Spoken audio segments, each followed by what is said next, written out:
Olá, tudo bem? Esta é a nossa terceira aula da disciplina de Direito Aplicado, portanto, seja muito bem-vindo. Nós já falamos que trataremos de alguns dos ramos do direito, de alguns dos ramos mais importantes do direito. É claro que na nossa disciplina não terá como abordarmos tudo que o direito tem a nos oferecer.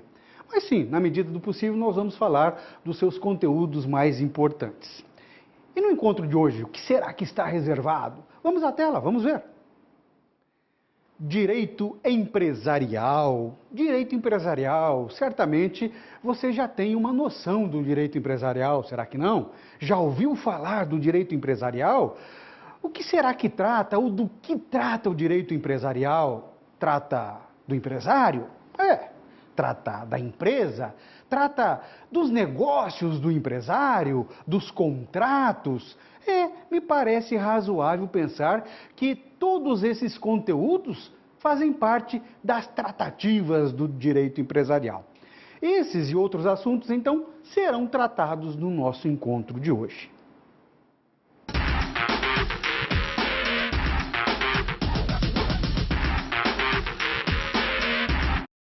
Para que você já possa de imediato se identificar, se situar nos conteúdos que nós vamos abordar no nosso encontro de hoje, eu trago um pequeno anúncio, uma mídiazinha que saiu certa vez, algum tempo atrás, em um determinado jornal do país. Vamos dar uma olhada? Vamos lá. Saiu assim. Lá em cima era empresário só, mas protegido. Poxa vida, do que se trata? Empresário só, mas protegido. A lei da empresa individual de responsabilidade limitada. Certamente você já ouviu falar. Empresa individual de responsabilidade limitada. Entra em vigor para resguardar o patrimônio pessoal do empreendedor que abre um negócio sozinho. De imediato eu chamo a sua atenção para alguns pontos e quando nós lemos determinado artigo de um jornal, de uma revista, é sempre bom ter uma atenção maior, porque às vezes o jornalista, aquele que escreve, ele nos induz a erro. Quando você lê aqui empreendedor, é um empreendedor genericamente falando, não é um outro tipo de empresário também conhecido como microempreendedor individual, que não deixa de ser também um empresário individual. Mas esse aqui, de que trata esse anúncio, é uma novidade trazida pela Lei 12.441 de 2011, para você ter uma noção. O que ela já fez nesse momento? Ela colocou uma possibilidade dada àquele empreendedor, pessoa física, sozinho, que quisesse começar um determinado negócio, mas que o seu patrimônio pessoal não respondesse pelos débitos, digamos assim, da, entre aspas, pessoa jurídica. Mais ou menos isso? Você já tinha ouvido falar? Vamos tentar exemplificar um pouco mais. Por quê? Porque, veja, nós temos duas possibilidades da pessoa física sozinho começar um negócio, tudo regularizado. Ele pode ser um empresário individual e pode ser também uma empresa individual de responsabilidade limitada, esse que fala no anúncio. Qual a diferença básica das duas situações? Quando ele é somente empresário individual, ele se confunde com ele mesmo, pessoa física. E aí ele poderá responder pelos débitos desse empresário individual, que é ele mesmo, com o seu patrimônio pessoal. Já é diferente dessa possibilidade dada pelo Código Civil, porque essa lei inseriu um determinado artigo. Isso nós vamos tratar ao longo da nossa aula de hoje. É só para que você se situe realmente. Ela deu uma possibilidade a essa pessoa física também, chamada de empreendedor, e não deixa de ser empreendedor. Todo aquele que começa um negócio, ele é um empreendedor, não é verdade? De que ele possa, sim, tentar fazer um negócio ir para frente, mas se lá, na sequência, não der certo, por um motivo ou outro, ele não responda com o seu patrimônio pessoal. É a chamada EIRELI ou EIRELI, que, como eu falei, nós vamos também trabalhar com esse conceito no momento de hoje. Já entendeu, então, algumas das situações a serem trabalhadas na aula de hoje? Portanto, vamos aguardar mais um pouquinho para a instrumentalização.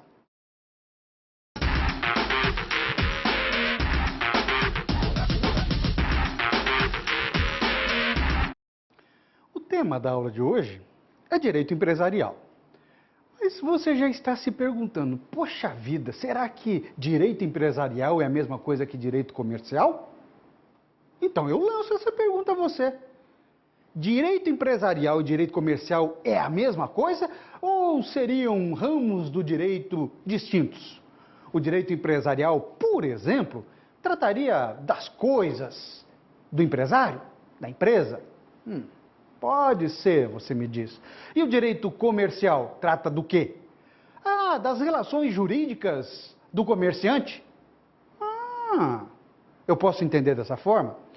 Veja, se você entendia até hoje dessa forma, não estava errado, não.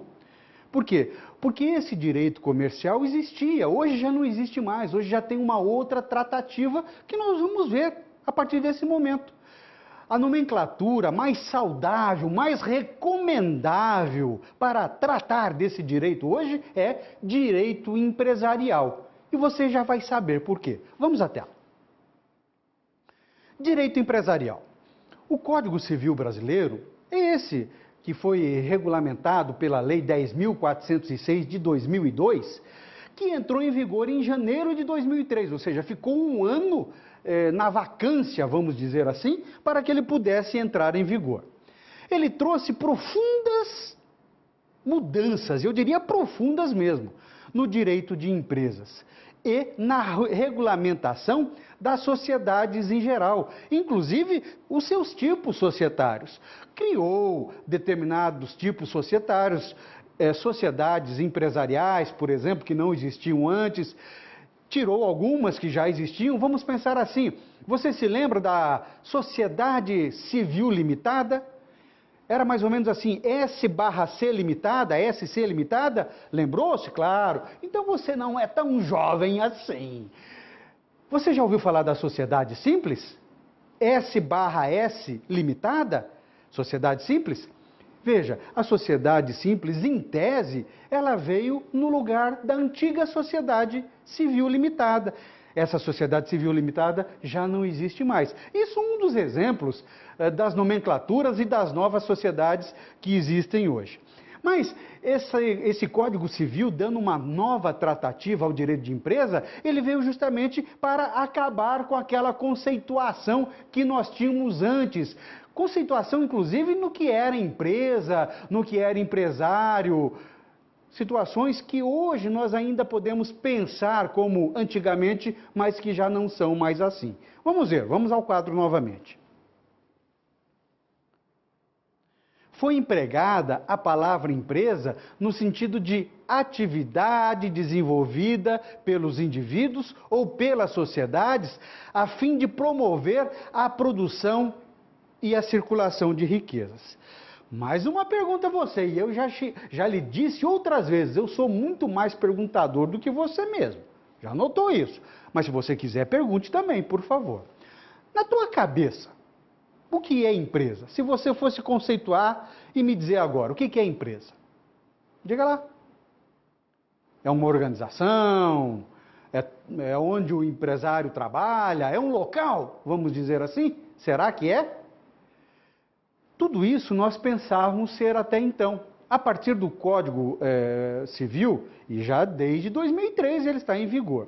Esse pensamento já acabou. Se eu pudesse colocar numa palavra só o que é entendido como empresa nos dias de hoje, eu poderia falar assim, empresa é atividade.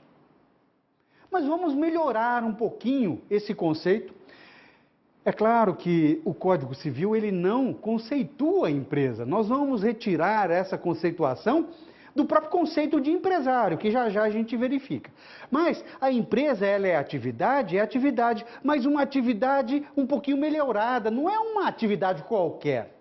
É uma atividade econômica organizada. Organizada por quem?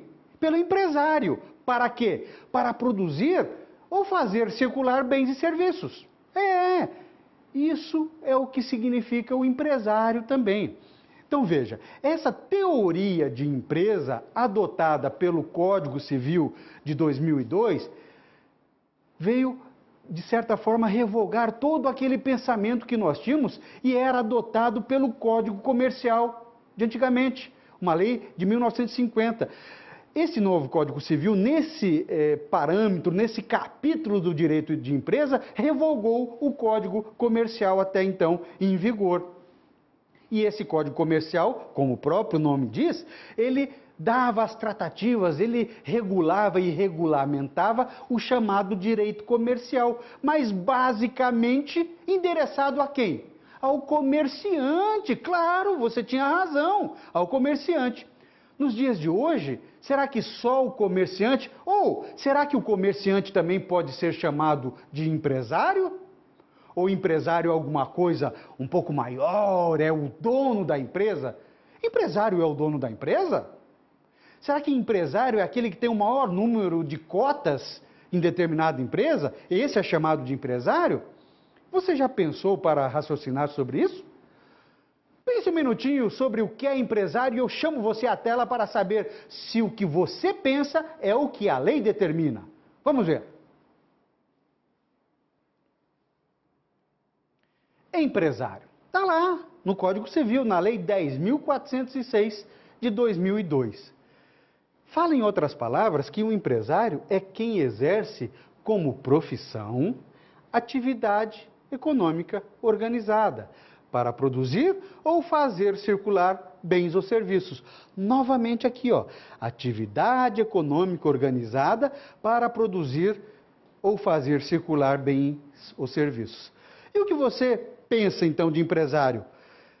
É exatamente o que está escrito aí? Das perguntas que eu te enderecei, é o dono da empresa? É quem tem o maior número de cotas? Será que também se encaixa nessa definição legal de empresário?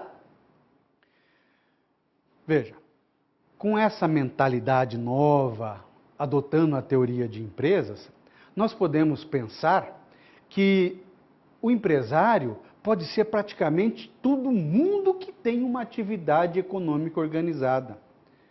Quer ver? Vamos voltar à tela e nós vamos prestar um pouco mais de atenção nesse conceito. Vamos lá. E aí eu vou chamando a sua atenção.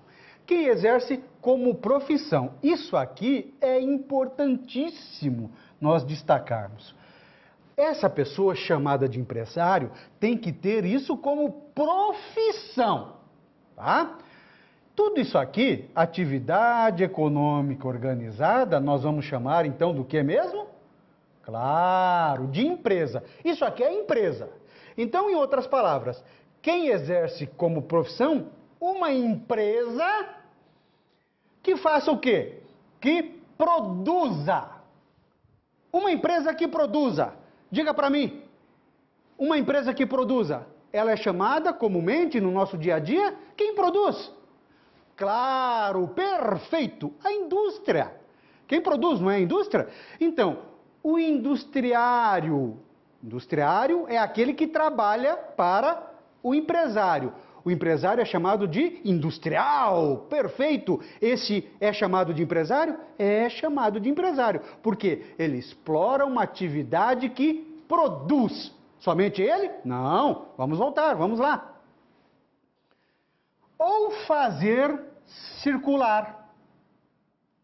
Quem faz circular? Uma empresa que faz circular.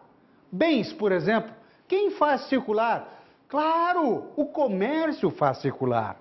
O comerciante, então, ele é caracterizado como empresário? Novamente correto. Comerciante e industrial são chamados de empresários, eles estão no mesmo nível? Estão no mesmo nível, independente do seu capital social, da exploração do seu negócio, o tipo de atividade. Por quê? Porque o Código Civil caracteriza esses dois como empresários. E mais um, vamos ver. Circula bens ou serviços. Quem presta serviços? Serviços aqui de natureza não empregatícia, aquele que não gera um vínculo empregatício. Senão ele é chamado de empregado. Perfeito. Nós estamos falando dele aqui como um empresário, aquele que presta serviços como empresário. Ele pode ser chamado, então, assim? Claro, porque ele tem uma atividade econômica organizada como profissão de prestador de serviços. Então eu vou pensar que o advogado, então, pode ser empresário, qualquer prestador de serviços, independente se eu conheço um pouco mais o tipo de atividade dele, ele é caracterizado como empresário, o médico, o dentista, o contador, qualquer um daqueles que são chamados de profissionais autônomos. Respondeu? Se não respondeu, não responda ainda. Coloque uma interrogação, porque não é fácil de responder essa pergunta. E se você respondeu que sim, essa resposta, creio, não está correta. Tá bem? Por quê? Porque o mesmo Código Civil, inclusive no mesmo artigo 966, quando ele caracteriza o empresário, ele diz que não considere empresário quem tem como profissão atividade intelectual, de natureza literária, artística, científica, mesmo que tenha a colaboração de um ou outro auxiliar, desde que não esteja inserido nessa atividade o elemento empresa. Ai, meu Deus do céu! Você me diz, agora embaralhou tudo, professor. Calma, calma, você é muito afoito. Vamos explicar bem devagarinho. O que é empresário você entendeu. É aquele que tem como profissão atividade econômica organizada para produzir ou fazer circular bens e serviços. Fechou? Fechou. Aquele que tem atividade intelectual, ou seja, que trabalha com seu intelecto, que seja de natureza científica, literária, artística, não importa. E mesmo que tenha um ou outro colaborador, uma secretária, telefonista, etc., não tem problema. Genericamente falando, ele não é considerado como empresário. Por quê? Porque na atividade dele não existe o elemento empresa, ou seja, não é uma atividade econômica organizada. Só isso. Isso é a empresa. Nós já vimos isso, tá bem? Nós vamos ainda repetir essa situação na aplicação da aula de hoje, colocando inclusive a sociedade simples como exemplo, porque a sociedade simples é a sociedade do não empresário. Vamos pensar assim, o médico ele pode atender num consultório particular, tem lá a sua secretária, marca as suas consultas, etc. Ele é chamado de empresário? Não. Dois médicos podem constituir uma sociedade e trabalhar no mesmo espaço, digamos assim, consultórios médicos, mas como uma pessoa jurídica? Pode. Eles são chamados, então, de sociedade empresária? Eles são empresários? É essa a questão, e é o que nós temos na aplicação da aula de hoje. Então, acalme-se, já nós vamos resolver essa indagação. Mas deixa aí, e se eu não falar, cobre, tá bem? Como que pode ser desenvolvida essa atividade do empresário, então? Será que ele sempre em conjunto, ele sozinho? Vamos ver. A atividade empresarial, ela pode ser desenvolvida tanto individual como coletivamente. Não há problema. O empresário, então, sozinho, ele pode desenvolver uma atividade? Claro que pode. Nós vimos, então, dois bons exemplos já, desde o início da aula de hoje. O empresário individual, aquele mais antigo, já tido no ordenamento jurídico, de certa forma, há algum tempo, e aquele criado a partir de 2011, ou aquela empresa criada para esse empresário individual a partir de 2011, a chamada EIRELI, ou EIRELI, como queiram alguns, que é a empresa individual de responsabilidade limitada. Então, em qualquer uma dessas situações, a empresa, que é empresa, sim, empresa individual, será explorada individualmente por uma única pessoa física. Se ele quiser se agrupar, se juntar a mais uma pessoa, pelo menos, ou a mais do que uma, se tornará, portanto, uma sociedade empresária. Sociedade você só consegue fazer com duas ou mais pessoas. Sozinho, você nunca terá uma sociedade. Perfeito? Então, a atividade empresarial, ela poderá ser desenvolvida por uma única pessoa, pessoa física, ou por duas ou mais. Por duas ou mais poderiam, inclusive, ser uma pessoa física e uma pessoa jurídica, ou duas pessoas jurídicas. Porque duas pessoas jurídicas também podem compor uma nova sociedade empresária, sem problema algum. Bem tranquilo? Tem certeza? Podemos avançar um pouco mais? Então, vamos à tela, vamos lá. Você já está entendendo o direito empresarial? Eu sabia. Aliás, você já era um conhecedor. Você está aqui revendo determinados conceitos, não é verdade? Então vamos refrescar a sua memória. Você crê que os atos constitutivos do empresário, sendo ele individual ou sociedade, ele obrigatoriamente tem que registrá-los? Ou seja, criou-se uma empresa, ou como pessoa física sozinho, um empresário individual, ou uma sociedade empresária. Fizeram lá um contrato social, se for sociedade, ou aquele requerimento de empresário, se for empresário individual. Ele tem que registrar esse documento? O que é que você acha? Veja, quando eu falo tem que registrar, você pense sempre assim. Ele é obrigado a registrar os seus atos constitutivos? Quem nos obriga a alguma coisa? Você é casado ou você é casada? Alguém te obriga a alguma coisa? Você faz o que quer a hora que quer? Nós já perguntamos isso e vamos perguntar ao longo dos nossos encontros.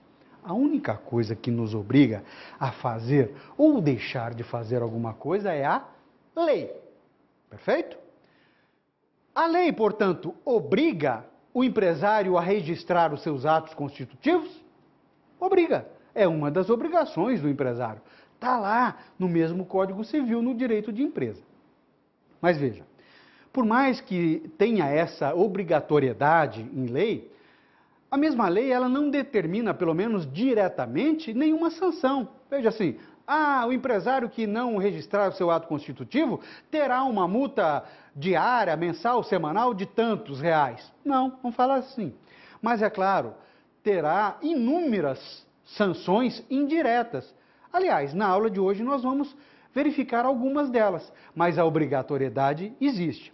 Tanto existe que no ordenamento jurídico também tem um sistema regrado para que o empresário possa registrar os seus atos, não só os constitutivos, mas as suas alterações, qualquer arquivamento que ele precise fazer. Vamos ver como que funciona então. Existe o Sistema Nacional de Registro de Empresas Mercantis, chamado de SINREM, composto pelo Departamento Nacional de Registro do Comércio, o DNRC, e pelas juntas comerciais. Então vamos ver, esse DNRC é um ente federal, é um ente que existe para ter algumas funções normativas, ele cria as normas para os registros das empresas, função de coordenação, de orientação, enfim, mas é um ente nacional. A jurisdição dele, portanto, é em todo o território nacional. Depois disso, vem as juntas comerciais. Juntas comerciais que estão ligadas, atreladas a cada governo estadual. Elas são, portanto, entes estaduais, que devem, sim, determinada obrigação ao DNRC. Elas não podem simplesmente fazer o que querem. É nas juntas comerciais, literalmente, que os empresários registram os seus atos e pedem arquivamento de tudo aquilo que eles precisam ter em cada junta comercial de cada estado, onde ele tem as suas sedes ou filiais, etc, etc. Então, esse sistema funciona assim em todo o território nacional, obrigando o empresário a registrar aquilo que ele tem de constituição, por exemplo, desde o seu primeiro ato até todas as alterações. Isso não significa dizer que só é empresário quem tem o seu ato devidamente registrado. Por quê? Porque o Código Civil também considera empresário aquele que não o registrou. É claro que esse que não tem o seu ato registrado vai ficar um pouco mais difícil de ter um controle sobre ele, porque, em tese, ele não existe para o mundo jurídico, mas ele também é considerado e caracterizado como empresário, chamado de empresa despersonificado, ou seja, não tem o seu ato devidamente registrado. Bem? Bem tranquilo? Vamos ver mais alguma coisa. Requisitos para o exercício da atividade empresarial. Será que toda pessoa pode ser empresária? Você olhando um grupo de pessoas, você poderia afirmar que todas elas poderiam ou têm os requisitos necessários para que possam exercer atividade empresarial? Ou depende de algumas coisas?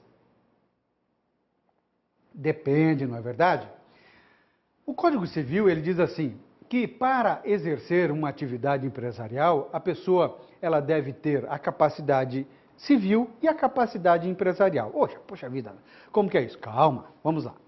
Está lá no Código Civil. Para exercer atividade empresarial, a pessoa deve estar em pleno gozo da capacidade civil.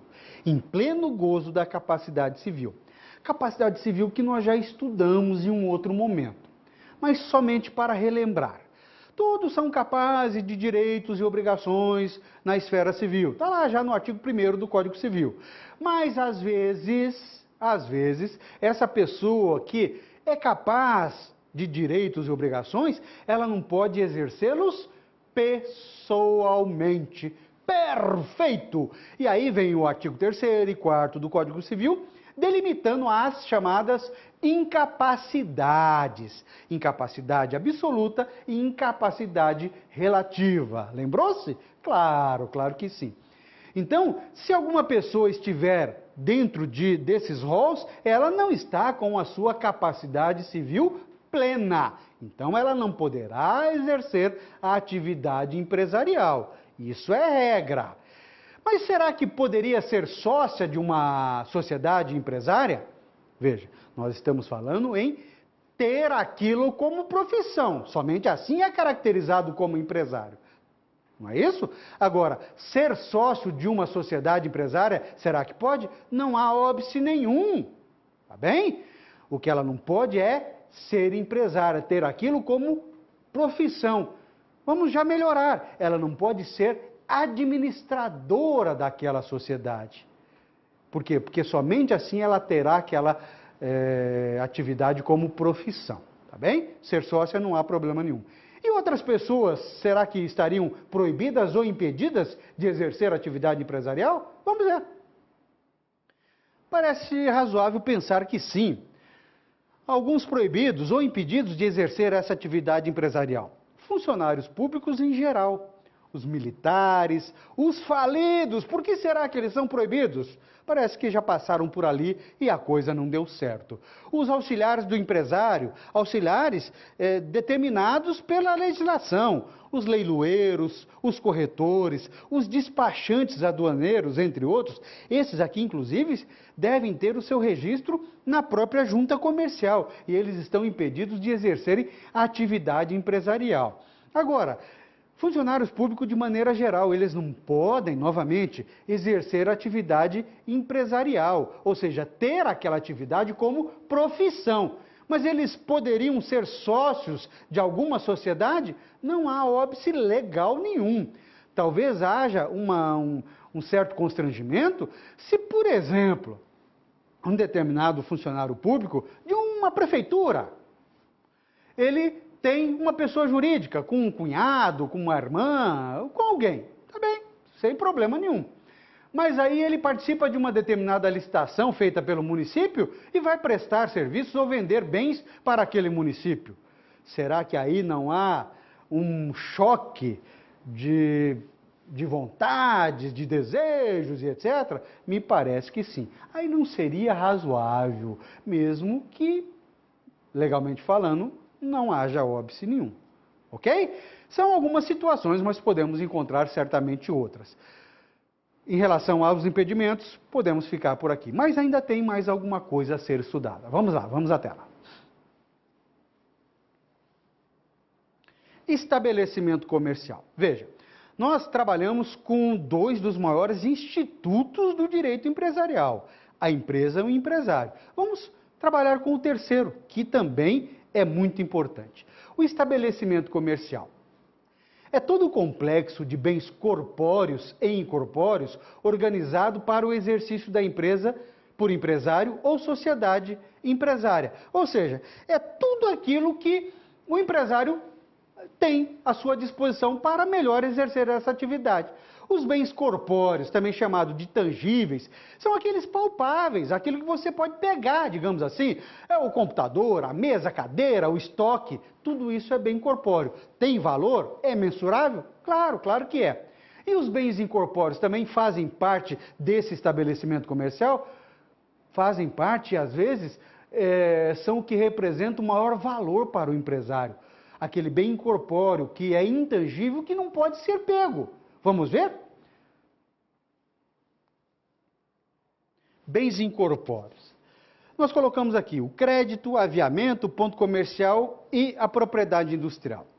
O crédito, o que é isso? O empresário, ele vende o seu produto. Ele vende somente à vista? Não necessariamente. Pode vender a prazo? Pode. Quando ele vende a prazo, ele pode emitir uma duplicata, uma nota promissória, fez lá em 30, 60 e 90. Ele tem esses títulos, literalmente, de crédito. Ele já tem o valor na mão? Não. Mas ele não tem o direito a receber esses créditos? Sim. Então, quando nós falamos de bens incorpóreos, é direito a alguma coisa. Tá bem? Direito a crédito. Essas duplicatas, essas notas promissórias, quando forem pagas, não entrará no caixa da empresa? Perfeito. Aviamento. Você já ouviu falar de aviamento? O que será aviamento? O aviamento da costura. Botão, linha, agulha, lembrou-se? Ah! Mas não é esse aviamento aqui. Mas tem o mesmo entendimento. Não é tudo aquilo que você faz para melhorar a sua camisa, a sua calça. Aqui o aviamento é tudo aquilo que o empresário faz para ter lucro ou para aumentar o seu lucro, para trazer a clientela. É a simpatia? A própria clientela também é considerada como aviamento. Ponto comercial e propriedade industrial. Cabe aqui um pouquinho mais de estudo. Vamos ver. Ponto comercial, tem certeza que você está cansado de ouvir falar, mas eu tenho quase certeza também que não é exatamente assim que funciona o ponto comercial. Pelo menos esse que nós vemos quase que diariamente, umas plaquinhas, vende-se ponto comercial ou coisa parecida. Esse ponto comercial aqui, que é o que justamente o ordenamento jurídico garante ao empresário. Como que funciona o direito a? Então, veja, não é todo e qualquer empresário que pode ter direito ao ponto comercial. São alguns requisitos que devem obrigatoriamente estarem juntos. Vamos lá. Primeiro, que se tenha um contrato de locação por 5 anos. Ou, se não for um contrato só, vários ininterruptos, que somem 5 anos. Então, cada ano se faz um contrato de um ano, de um ano, de um ano, que tenha pelo menos 5 anos ininterruptos, não pode parar. Sempre por escrito e por prazo determinado. Não dá para ser aquele contrato por prazo indeterminado. É para um ano e é renovado automaticamente por prazo indeterminado. Não, não dá. Tem que pré-determinar esse prazo. E também não é no fio do bigode esse contrato, é por escrito, obrigatoriamente. Tá bem? Vamos ver outros requisitos. Que explore o mesmo ramo de atividade com fins lucrativos nos últimos 3 anos ininterruptamente. Ou seja, contrato de 5 anos. Pode ser que o empresário mude de ramo. Ele tinha uma farmácia, depois não deu certo, virou uma padaria, não deu certo, virou uma locação de vestido. Sem problema, não tem problema. Mas nos últimos 3 dos 5 anos, a mesma atividade com os fins lucrativos. Se foi só no último, nos 2 últimos, ele também poderá perder esse direito. Tem mais requisitos, vamos lá. Vá anotando, e você já viu que é um pouco diferente daquilo que você pensava ser o ponto comercial. Que o locatário comprove sua condição de empresário legalmente constituído. Está aqui uma sanção indireta daquele que não registra o seu ato constitutivo. Ele não pode provar que é empresário, porque ele só consegue comprovar se ele tiver o seu ato constitutivo registrado. Aí ele não se encaixa nessa possibilidade. Não é assim que funciona? Então ele terá que ter essa comprovação de que é empresário. Ou seja, não dá para fazer contrato em nome da pessoa física, de um dos sócios, por exemplo, ou dele mesmo como empresário individual, tá bom? Somente se fizer em nome dele como empresário individual. Dele, pessoa física, não dá. Vamos ver, tem mais dois requisitos, vamos ver. Que promova a ação judicial para a renovação de locação no prazo de 1 ano a 6 meses antes do término do contrato. Ai, ai, ai, agora complicou, professor? Explique esse direito. Então veja, vamos bem devagarinho. Contrato de 5 anos ou que, somando-se os contratos, chegue a 5 anos. Mas não pode terminar o 5º ano. Começou o último ano desses 5, ou seja, acabou o 4º ano do contrato, você, locatário, empresário, chega lá para o proprietário do imóvel e fala, vamos renovar o contrato? Vamos sim, mas poxa vida, ainda falta 1 ano. Não, mas vamos fazer já e etc. Se você sentir que o proprietário, né, está aí fazendo corpo mole para renovar, você não pode deixar chegar nos últimos 6 meses dessa locação, ou seja, nos últimos 6 meses do 5º ano. Você tem que, antes disso, demandar judicialmente a chamada ação renovatória, que é chamar o proprietário para essa renovação. É claro que ele não tem a obrigatoriedade de renovar o contrato de locação. Se ele não quiser, ele não renova mais. Mas ele sendo chamado judicialmente, ele terá que indenizar você no ponto comercial. Se, é claro, o ponto tiver algum valor. Não é todo ponto comercial que tem um valor de mercado. Às vezes não. Mas se nesse seu caso tiver, então não perca essa chance. Porque se esses requisitos não estiverem todos juntos ao mesmo tempo, você poderá perder o direito ao ponto comercial. Tá bem? Bem tranquilo? Vamos ver mais um pouquinho. Agora, em relação à propriedade industrial. A propriedade industrial é regulamentada pela Lei 9.279 de 96. Existe, na realidade, no Brasil, um instituto federal chamado Instituto Nacional de Propriedade Industrial. O que ele faz isso? Ele, através dessa lei que o regulamenta, ele está lá apto a registrar a sua propriedade industrial. Você sendo um empresário e tendo alguma propriedade que mereça uma proteção um pouco maior. Por quê? O empresário tem vários bens, corpóreos, incorpóreos. Os corpóreos ele pode assegurá-los de outras formas, pode fazer um seguro do prédio, um seguro dos bens, sem problema nenhum. Colocar uma empresa de vigilância privada, sem problema nenhum. Mas e os bens incorpóreos? A chamada propriedade industrial, ela poderá ter uma proteção legal, um pouquinho diferenciada. Mas para que ela possa ser caracterizada como tal, ou seja, como propriedade industrial, alguns requisitos devem estar presentes. Vamos ver? Vamos lá. Requisito da novidade. A novidade significa dizer que não pode estar dentro do estado de técnica, ou seja, a sociedade, o público em geral, não pode conhecer, não pode saber que existe essa propriedade industrial.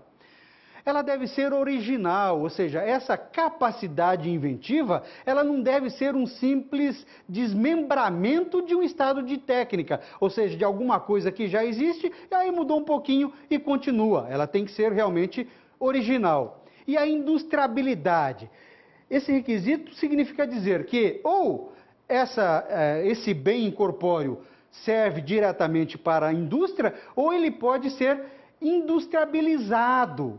Obrigatoriamente, esses 3 requisitos devem estar presentes, senão ela, infelizmente, não será caracterizada como propriedade industrial. O que você já ouviu falar? O que é para você uma propriedade industrial? O que você se lembra? Uma delas, por exemplo. Marcas e patentes, já veio na tua cabeça? Marcas e patentes são espécies de propriedade industrial? Será? Será que é isso mesmo? Aí quando eu falo será, você já, meu Deus, não é bem assim que eu pensava.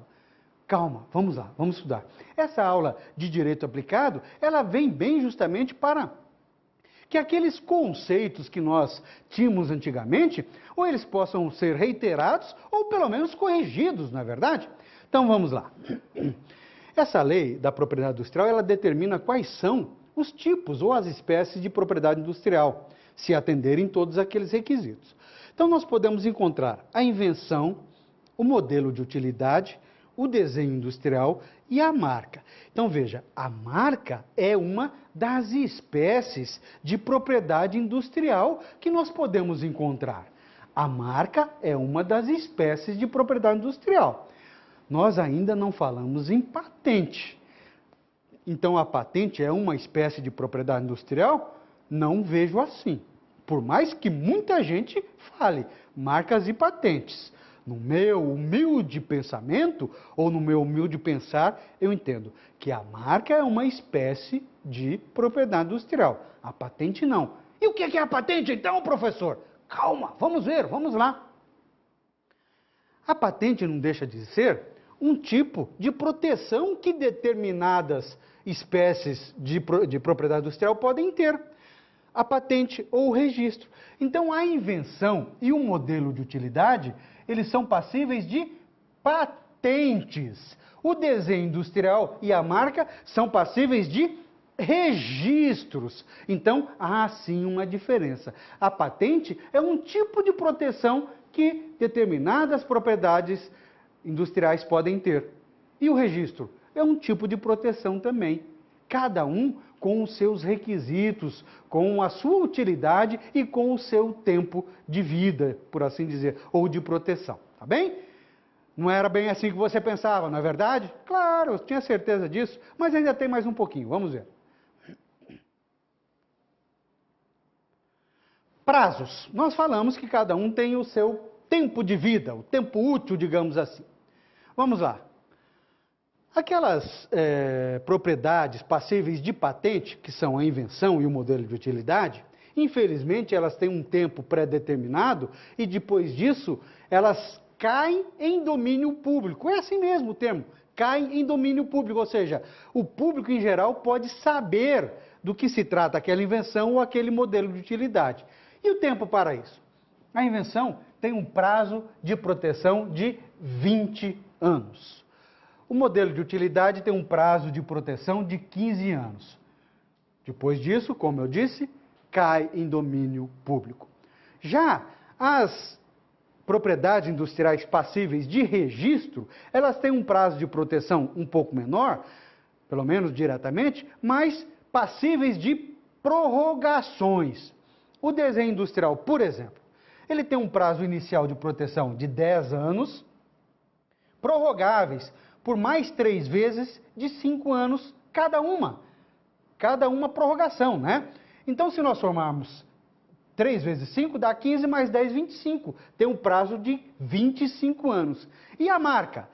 Um prazo de proteção de 10 anos, um prazo inicial, prorrogáveis. Para quanto tempo mais? Para mais 10 anos? Para mais 10 anos. Venceu o próximo decênio. Pode prorrogar? Mais 10, mais 10, mais 10. A vida inteira? A vida inteira. É claro que essas prorrogações também têm os seus requisitos. O empresário deve ficar atento ao tempo para a prorrogação e etc., porque senão também pode perder o direito a isso. Eu falei que os bens incorpóreos, bens intangíveis, podem ser o grande patrimônio do empresário. Não é verdade? Aí você concorda comigo agora? Uma propriedade patenteada, digamos assim, uma invenção, não pode valer significativamente né, ou razoavelmente um valor de mercado, uma marca, não pode ter mensurado aí um valor considerável? Claro, claro que pode sim. São essas as situações, então, que nós podemos encontrar de prazos dentro da propriedade industrial. Mas ainda tem mais um pouquinho na aula de hoje. Vamos ver. Sociedade simples, e nós vamos falar também da sociedade empresária. A sociedade simples é um tipo de sociedade personificada, ou seja, que tem o seu contrato social devidamente registrado. E não empresária. Não empresária, então não é uma sociedade empresária. Constituída, sobretudo, para a exploração de atividade de prestação de serviço decorrentes da atividade intelectual e de cooperativa. Aquilo que nós já dissemos algumas vezes hoje, é a sociedade do não empresário, daqueles 2 médicos, dos 2 dentistas, que constitui uma sociedade para explorar uma atividade, mas uma atividade intelectual. É a chamada sociedade simples, um pouquinho diferente da sociedade empresária. Por quê? Porque aqui não existe o elemento empresa. Perfeito? Vamos ver mais uma. Você agora é um grande entendedor do direito empresarial. Já a sociedade limitada é a sociedade empresarial mais comum, por assim dizer. É a sociedade com capital social constituído pela soma dos valores das cotas sociais. Ou seja, cada sócio entra e compõe a sua parte de cotas, composta por apenas uma categoria de sócios. Quem? Designados de cotistas. Se caracteriza pela limitação da responsabilidade dos sócios ao total do capital social, mas todos eles respondendo pela integralidade deste. Como é isso? Então, em tese, pelo menos, cada sócio vai responder por aquilo que tem de cotas no capital social. Vamos pensar assim, uma sociedade que tem como capital social R$10.000. Cada sócio tem 25% dessa sociedade, tem R$2.500. Em tese, cada um vai responder por R$2.500, sem problema nenhum.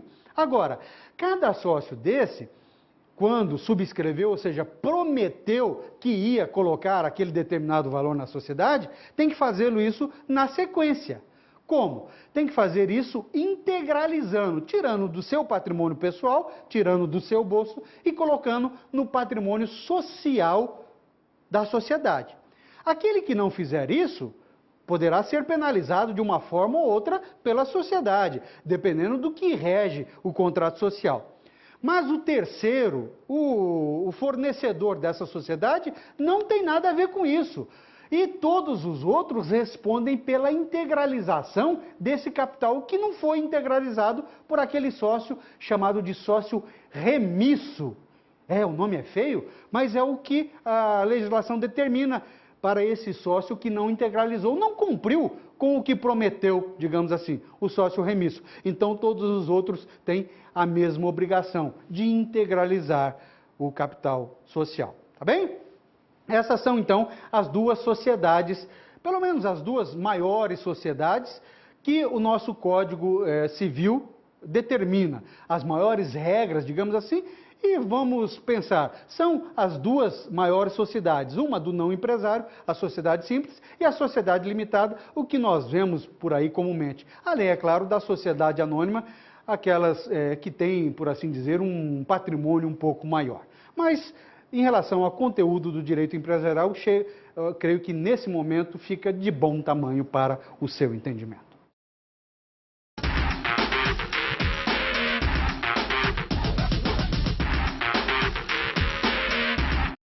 Vamos para a prática dos conteúdos abordados na aula de hoje? Vamos lá. Aliás, nós já falamos disso aqui algumas vezes. Eu quero saber se realmente você entendeu aquilo que nós falamos. 2 médicos recém-formados resolvem constituir uma pessoa jurídica. Então eles fizeram uma sociedade empresária? Não sei, eu não posso afirmar isso ainda. É pouca informação. Para que ambos possam atender em suas especialidades em um mesmo consultório. E assim começam sua vida profissional, contratando inclusive uma secretária. Poxa vida, que bom! Isso é raro da gente encontrar por aí? Creio que não. 2 perguntas que não querem se calar. A primeira, essa pessoa jurídica é considerada uma empresa? E a segunda, os médicos podem ser chamados de empresário? Então, estou esperando a sua resposta. Nesse primeiro momento, eu creio que não. Eles não são chamados de empresário e essa pessoa jurídica não é chamada de empresa. Porque, veja, 2 médicos e o texto está bem tranquilo. Está dizendo que eles se juntaram, constituíram uma sociedade e estão trabalhando literalmente, cada um dentro da sua especialidade, atendendo em um consultório médico, com a ajuda de uma secretária, que foi inclusive registrada como funcionária dessa sociedade. Mas veja, Eles, para que esse consultório, para que essa sociedade possa seguir, eles não têm que necessária e obrigatoriamente trabalhar com os seus intelectos, ou seja, eles não têm que trabalhar como médicos para que essa sociedade possa ter sucesso, mesmo que tenha lucro. Claro, eles vão trabalhar para ter lucro. Não é assim que funciona? Quando eles estão trabalhando dessa forma, ou seja, a atividade deles é especialmente intelectual, de natureza científica nesse caso, mas poderia ser de natureza literária ou artística também. Eles são chamados ou não são considerados como um empresário. E por mais que seja uma pessoa jurídica devidamente constituída, eles não são caracterizados como empresários. O ordenamento jurídico dita isso. Então, essa sociedade que eles criaram, ela é chamada de sociedade simples. Perfeito. É a sociedade do não empresário. É uma pessoa jurídica. Lá no rol das pessoas jurídicas, do artigo 44, está lá sociedades, qualquer que seja ela. A sociedade simples é um tipo de sociedade? Portanto, uma pessoa jurídica. Ela só deixa de ser uma sociedade empresária. E não sendo uma sociedade empresária, ela não registra os seus atos constitutivos na junta comercial. Por quê? Porque na junta comercial só se registram os empresários, sendo eles individuais ou sociedades empresárias. A sociedade simples, ela se registra no cartório de registro de pessoas jurídicas. É um ente totalmente diferente da junta comercial. E se, é claro, o médico fosse sozinho, ele poderia atuar, eu falo no médico, mas poderia ser o dentista, o contador, ou seja, o profissional liberal de maneira geral, menos o advogado. Por quê? Porque o Estatuto da Ordem dos Advogados do Brasil, uma lei federal, proíbe o advogado de desempenhar uma atividade empresária. Então, o advogado ou sociedade de advogados nunca será uma sociedade empresária. E o advogado registra o seu ato constitutivo na própria Ordem dos Advogados do Brasil, da sua jurisdição, na OAB. Tá bem? Bem tranquilo? Ficou, então, grande entendedor do direito empresarial? Eu tinha certeza disso.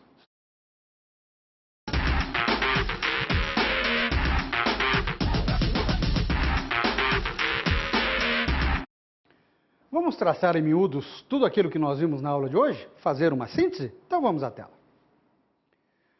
O novo Código Civil, que a bem da verdade já não é novo faz algum tempo, regulamentado pela Lei 10.406 de 2002, que entrou em vigor em 2003, trouxe novos entendimentos ao conceito de empresário e empresa, fazendo com que praticamente qualquer tipo de atividade possa ser considerada como atividade empresarial, ao mesmo tempo em que seus profissionais sejam considerados como empresários. Sejam ou possam ser. Por quê?